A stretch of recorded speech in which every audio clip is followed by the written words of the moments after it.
Hello दोस्तों, मैं सचिन पंचाल आज आपको बताने वाला हूँ विस्कोसिटी के बारे में। What is the viscosity?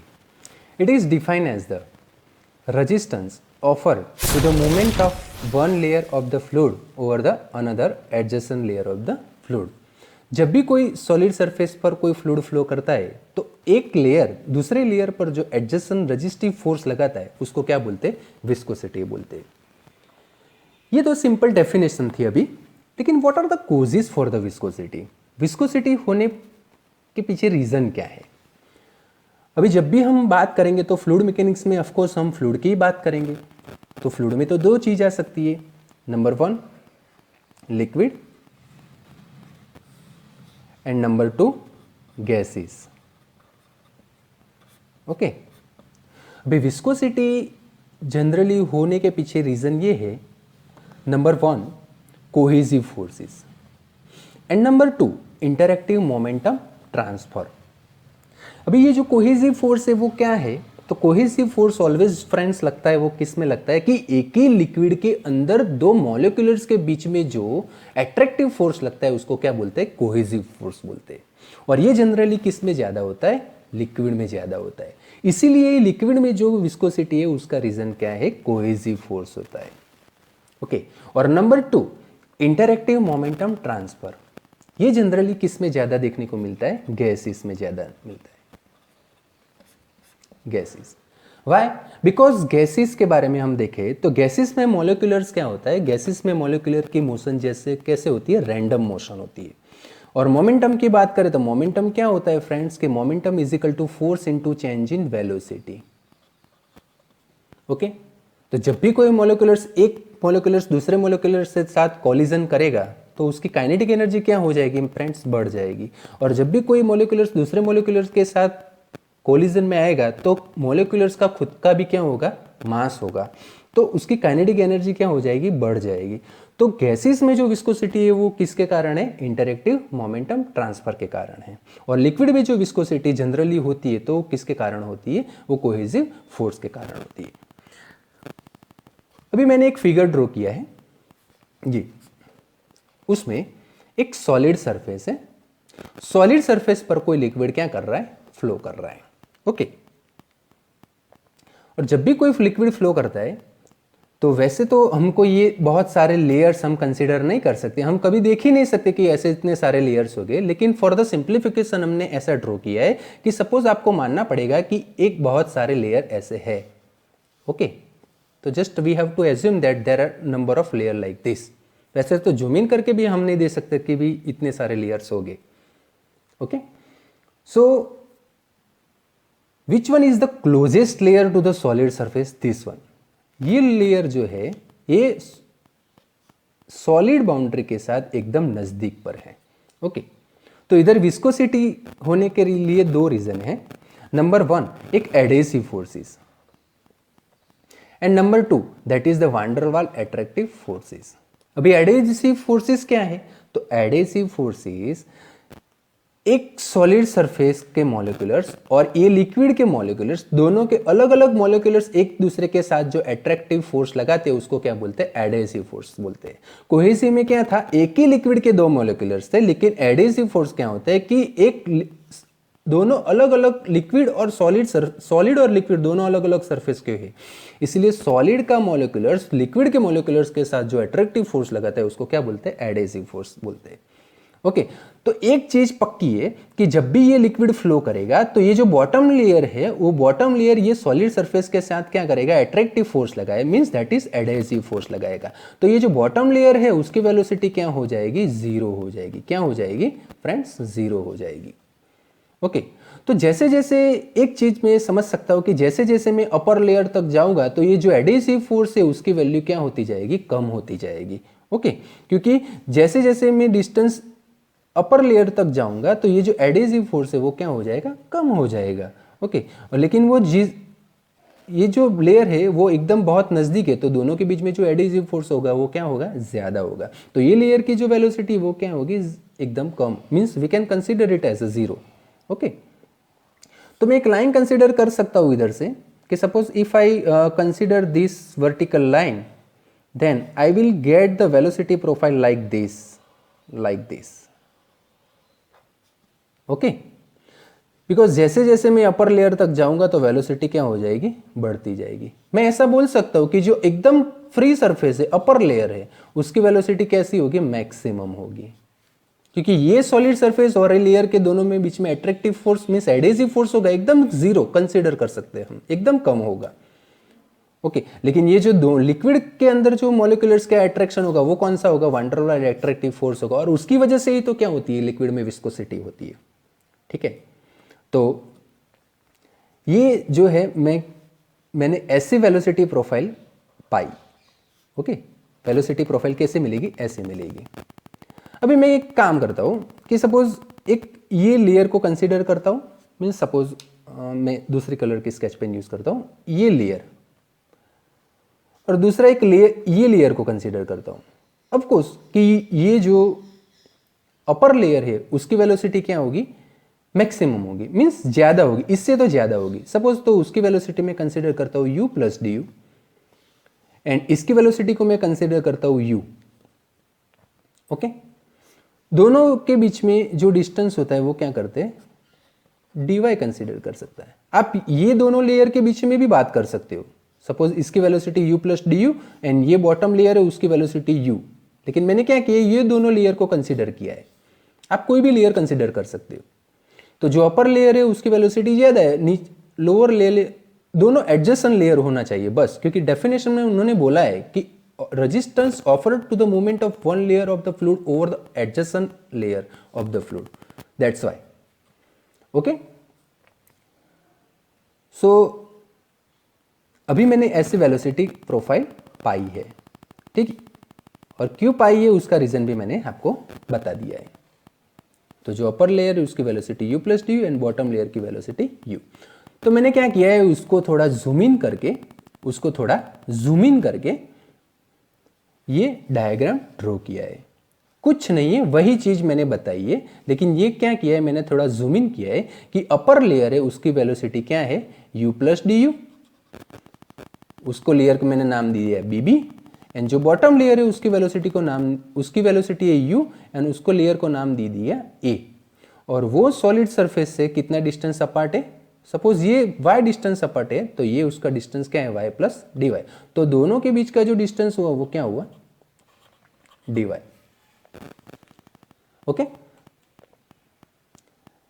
Okay, चलो तो हम थोड़ा आगे बढ़ते कि x एक्सिस पर मैंने क्या लिया था, वेलोसिटी लिया था, और y एक्सिस पर मैंने क्या लिया था, डिस्टेंस लिया था, और मैंने जूम इन करके थोड़ा दो लेयर को दिखा दिया, okay. Are you get it, okay. Then अभी लिक्विड पर से हमको ये पता चल गया कि भाई लिक्विड और फ्लूइड इज अ सब्सटेंस, वो कंटिन्यूअसली क्या होता जाता है, डिफॉर्म होता जाता है।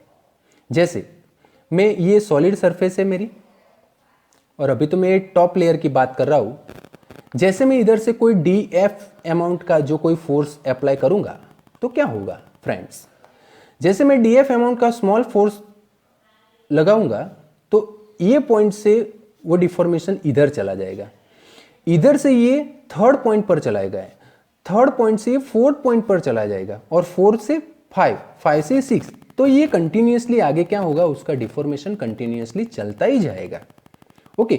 तो ये जो डिफॉर्मेशन कंटिन्यूअसली चलता है तो उसमें मैं हुक्स लॉ अप्लाई नहीं कर सकता। हुक्स लॉ क्या कहता है कि सपोज आप ऐसा कोई शियर स्ट्रेस लगा रहे हो, तो according to the Hooke's law shear stress is directly proportional to the shear strain, okay. लेकिन मैं हुक्स लॉ नहीं अप्लाई कर सकता क्योंकि मेरा जो डिफॉर्मेशन है वो कंटिन्यूअसली आगे बढ़ता ही जाता है। सपोज कोई सॉलिड बाउंड्री होता, सपोज कोई सॉलिड सरफेस होता ऐसे, तो ऑफकोर्स मैं हुक्स लॉ यूज कर सकता। जैसे उसका फिक्सेशन होता है, डिफॉर्मेशन फिक्स होता है। सपोज ये 1 से 1 डैश हुआ और 2 से 2 डैश हुआ, तो ये थीटा, ये थीटा। तो ये सॉलिड बाउंड्री के लिए मैं ये हुक्स लॉ यूज कर सकता हूं, क्योंकि मुझे पता है कि उसका जो डिफॉर्मेशन है ये फिक्स है। लेकिन लिक्विड में क्या है फ्रेंड्स कि हम कुछ बता नहीं सकते कि उसका डिफॉर्मेशन कितना होगा, क्योंकि उसका डिफॉर्मेशन है कंटिन्यूअसली आगे बढ़ता ही जाता है। दैट्स वाई मैंने क्या किया, एक एलिमेंट्स लिया, मीन्स स्मॉल एलिमेंट्स, एक प्लेट को कंसीडर किया, एक वन लेयर और ये बॉटम लेयर। वहां से मैं एक काम करता हूं, मुझे पता नहीं कि इसका डिफॉर्मेशन कितना होगा, लेकिन मैंने dt टाइम के लिए इतना ड्यूरेशन फिक्स किया है कि सपोज मेरा कोई पॉइंट A है, ओके, इधर वेलोसिटी मेरी कितनी होगी, 0 होगी, और ये जो पॉइंट B है उसमें वेलोसिटी, सपोज उसकी वेलोसिटी du है, उस अपर लेयर की वेलोसिटी क्या है, du है, और ये जो बॉटम है उसकी वेलोसिटी क्या है, 0 है। और सपोज मैं ये C पॉइंट पर उसका रेट ऑफ डिफॉर्मेशन मुझे चाहिए, तो मुझे क्या करना पड़ेगा कि ये B से C तक ये पार्टिकल्स ने कितना डिस्टेंस ट्रैवल किया, तो according to the formula velocity is equal to distance travel by the particle divided by time. So we have to find the distance, how much distance is travelled by the particle, then what, v into T, okay. And velocity हमको पता है कि velocity कितनी है, du है, and time duration हमको पता है कि उसका टाइम ड्यूरेशन कितना है, dt है। तो हमको पता चल गया है कि ये पार्टिकल्स B से C तक जाएगा तो उसका जो डिफॉर्मेशन होगा तो उसके लिए वो कितना डिस्टेंस ट्रैवल करेगा, तो उसको हमको पता चल गया है कि du into dt। So liquid में क्या है कि कंटिन्यूसली डिफॉर्मेशन होता रहता है, तो according to the Newton's law of viscosity,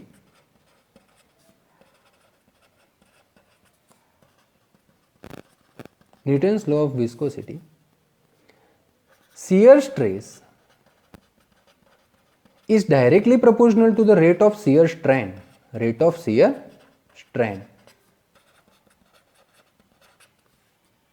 okay. So shear stress is directly proportional to the rate of shear strain। shear stress हमको पता है कि टाउ है, लेकिन रेट ऑफ shear strain क्या है वो हमको फाइंड करना है। तो rate of shear strain means हमको फाइंड करना है, तो हम कैसे फाइंड करेंगे, इधर देखो ये डी थीटा है एंगल, तो उसको बोल सकते हैं tan d theta is equal to opposite side, सामनी साइड du इंटू dt, और एडजेसेंट साइड क्या है हमारी, dy है।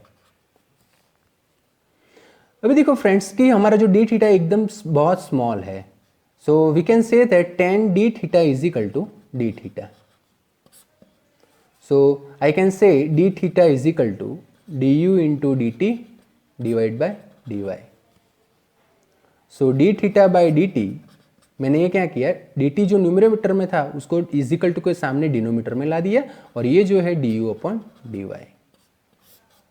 ये जो du अपॉन dy हमको मिला फ्रेंड्स, वो क्या है, हमारा वेलोसिटी ग्रेडियंट है। क्या है, वेलोसिटी ग्रेडियंट। और ये जो d थीटा बाई dt है वो क्या है हमारा, वो क्या है, रेट ऑफ शियर स्ट्रेन है। क्या है, rate of shear strain.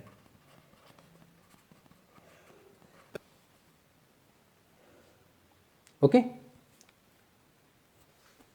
So according to the Newton's law of viscosity, we can put up the value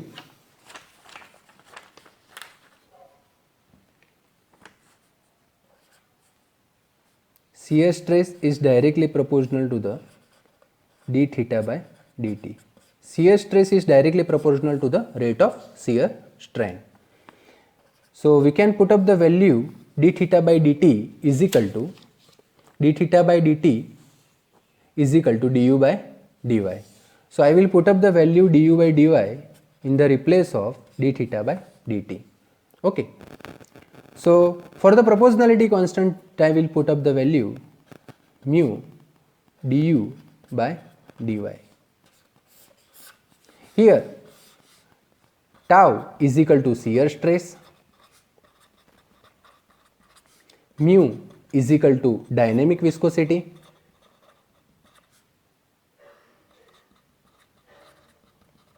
और उसको बोल सकते हैं कोएफिशिएंट ऑफ विस्कोसिटी भी बोल सकते हैं।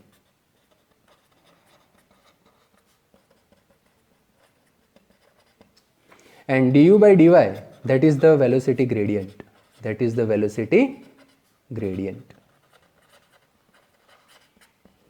that is the velocity gradient. Okay तो अभी एक चीज हम कंफाइन बोल सकते हैं कि जो लिक्विड होता है उसमें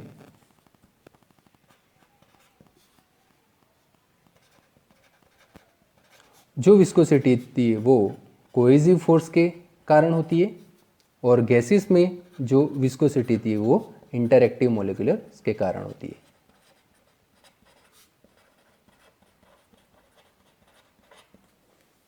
interactive molecular momentum.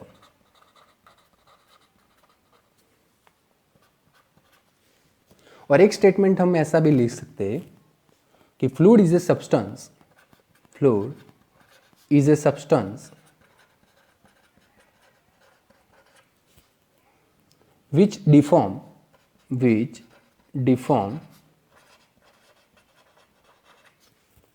continuously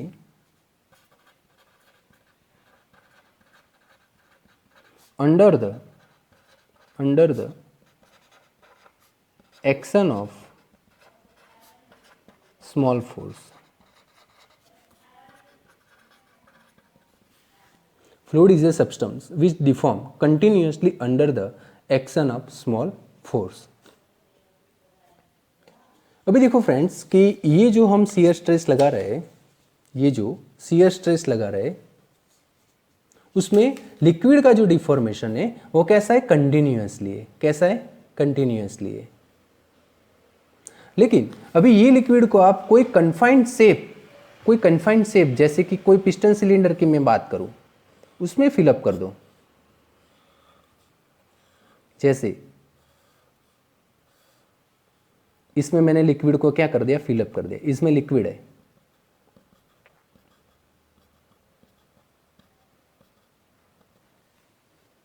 okay. Suppose ये पिस्टन. अभी जैसे कोई लिक्विड को मैं ऐसे कोई शियर फोर्स दूंगा तो कैसे दूंगा, ऐसे दूंगा, ऐसे. ठीक है. सपोज ये टॉप लेयर है, टॉप लेयर पर मैं फोर्स दूंगा तो कैसे दूंगा, टेंजेंशियल फोर्स लगाऊंगा. कैसे लगाऊंगा, टेंजेंशियल फोर्स लगाऊंगा. तो उसकी वजह से क्या होता है कि शियर स्ट्रेस प्रोड्यूस होता है, और उसकी वजह से जो स्ट्रेन होता है वो कौन सा होता है, रेट ऑफ शियर स्ट्रेन होता है इधर. ओके, बिकॉज लिक्विड क्या है, कंटिन्यूअसली डिफॉर्म होता है, इसलिए हम क्या बोलते हैं उसको, रेट ऑफ शियर स्ट्रेन बोलते हैं. अभी जो कंटिन्यूअसली नहीं होता तो हम क्या करते हैं कि हुक्स लॉ डायरेक्टली अप्लाई कर देते हैं. Shear stress is directly proportional to the shear strain. But liquid क्या होता है, कंटिन्यूअसली डिफॉर्म होता है.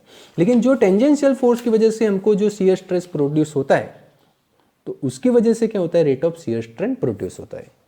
लेकिन सपोज मैं कोई कन्फाइंड शेप बोल दूं आपको, सपोज कि ये पिस्टन सिलेंडर, तो पिस्टन सिलेंडर में सपोज आप ऊपर से कोई फोर्स लगाओगे तो क्या होगा, वो कोई टेंजेंशियल फोर्स नहीं है, वो कोई शियर स्ट्रेस नहीं है कि आपका डिफॉर्मेशन होगा. इधर डिफॉर्मेशन होगा ही नहीं.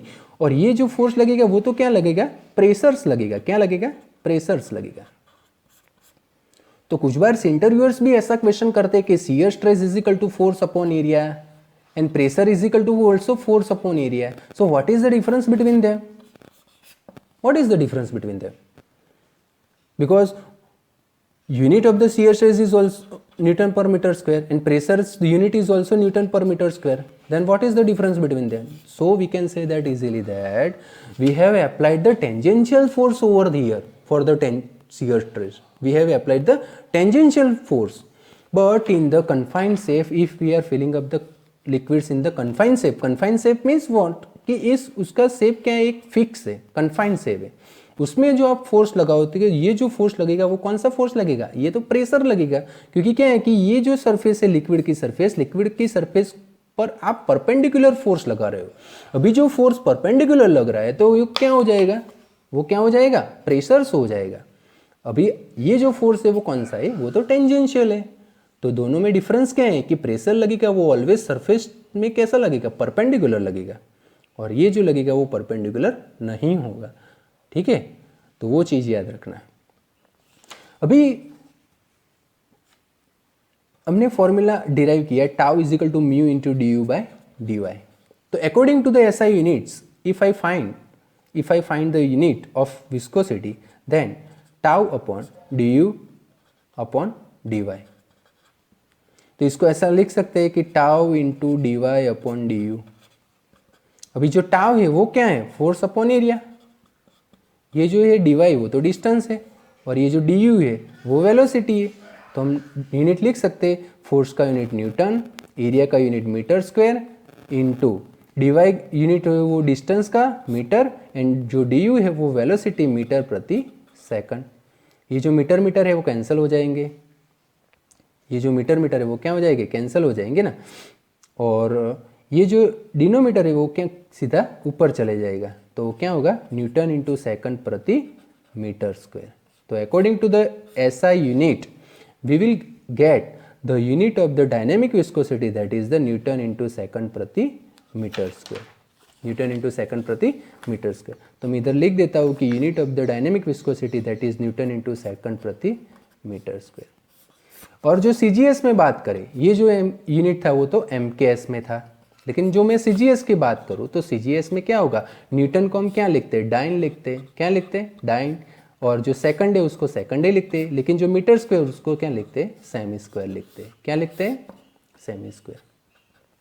एक चीज और भी लिख सकते हैं कि जो न्यूटन पर मीटर स्क्वायर होता है वो तो क्या होता है, पास्कल होता है। तो उसका यूनिट हम ऐसा भी लिख सकते हैं, pascal into second. Okay, done. Then one thing I will add, that is the kinematic viscosity, that is the kinetic viscosity। और काइनेटिक विस्कोसिटी, काइनेमेटिक विस्कोसिटी क्या होती है, तो म्यू अपॉन रो होता है। क्या होता है, और इधर जो म्यू है वो क्या होती है, डायनेमिक विस्कोसिटी। ये जो म्यू होता है वो डायनेमिक विस्कोसिटी, एंड ये जो रो होता है वो क्या होता है, मास डेंसिटी और डेंसिटी वी कैन से। तो इसका यूनिट क्या होगा, तो इसका यूनिट आपको याद रखना है, Newton into second metre square प्रति सेकंड। क्या होता है, मीटर स्क्वायर प्रति सेकंड। ओके, और अकॉर्डिंग टू द सीजीएस जो हम बात करें तो इसका यूनिट होगा, आ जाएगा सेमी स्क्वायर प्रति सेकंड। क्या हो जाएगा, सेमी स्क्वायर प्रति सेकंड। और एक चीज आपको याद रखनी है कि one stroke is equal to 10⁻⁻⁴ metre square प्रति सेकंड। क्योंकि ये जो सीजीएस में जो सेमी स्क्वायर प्रति सेकंड है उसको क्या बोलते हैं, वन स्ट्रोक बोलते हैं। और वन स्ट्रोक को आपको मीटर स्क्वायर प्रति सेकंड में कन्वर्ट करना है, तो one stroke is equal to 10⁻⁴ metre square प्रति सेकंड। बोलो क्लियर। ओके, सो विस्कोसिटी का पूरा डिस्क्रिप्शन मैंने दे दिया आपको, ठीक है, कि विस्कोसिटी क्या है और उसकी वेलोसिटी प्रोफाइल हमको कैसे मिलती है, उसमें रेट ऑफ शियर स्ट्रेन हम क्यों फाइंड करते हैं उसका भी रीज़न मैंने दे दिया, ठीक है, ये पूरी फॉर्मूला। तो thank you so much video के एंड तक बने रहने के लिए, और थैंक यू। और वीडियो आपको पसंद आई हो तो लाइक करना मत भूलिए, सब्सक्राइब भी ज़रूर करना, ठीक है। Thank you so much.